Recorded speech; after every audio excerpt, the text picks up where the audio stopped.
ఎన్టీఆర్‌కి phone call చేశారట CM Jagan. Junior ఎన్టీఆర్‌కి ఫోన్ కాల్ చేసినటువంటి సీఎం జగన్, తెలుగుదేశం పార్టీలోకి వెళితే మాత్రం ఇబ్బంది పడతారని, రాజకీయంగా వెళితే మీరు ఖచ్చితంగా ఇబ్బందులు ఫేస్ చేస్తారని జూనియర్ ఎన్టీఆర్‌కి ఉచిత సలహా ఇచ్చారట మన Jaganmohan Reddy. AP CM Jaganmohan Reddy junior ఎన్టీఆర్‌కి ఇచ్చినటువంటి సలహాతో ఆయన కూడా ఒక్కసారిగా సీరియస్ అయినట్టుగా తెలుస్తోంది. రాజకీయంగా రావాలా వద్దా అనేది అది నా వ్యక్తిగత నిర్ణయమని, ఇంకా దాని గురించి నేనే ఏమి ఆలోచించుకోలేదు. కుటుంబ సభ్యులు కోరితే తప్పనిసరిగా నేను రాజకీయాల్లోకి వస్తానంటున్నారు జూనియర్ ఎన్టీఆర్. ఈ విషయం విని జగన్ అయితే షాక్ అయిపోయారట.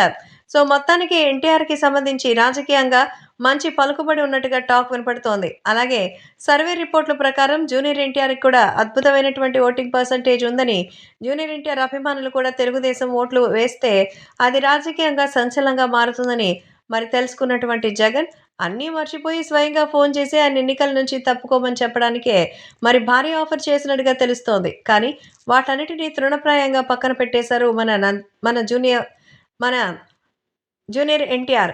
ఖచ్చితంగా తెలుగుదేశం, జనసేన సంకీర్ణ ప్రభుత్వానికి నా మద్దతని, మరి ఆ విషయాన్ని ఖచ్చితంగా రాబోయే రోజుల్లో రిజల్ట్ చూసి మీరే తెలుసుకుంటారు. ఇన్ని సంవత్సరాలు పరిపాలించారు కదా! ఇక తెలుగుదేశం పార్టీ వంతొచ్చింది అంటూ జూనియర్ ఎన్టీఆర్ ఆయనకి గట్టిగానే శుభవార్త చెప్పినట్టుగా తెలుస్తోంది. ఈ నేపథ్యంలో తను ఇన్ఫర్మేషన్ చెప్దామంటే తనకే ఇన్ఫర్మేషన్ ఇచ్చి షాక్ ఇచ్చారు ఎన్టీఆర్ అంటూ ఎంతగానో షాక్ అయ్యారట జగన్మోహన్ రెడ్డి.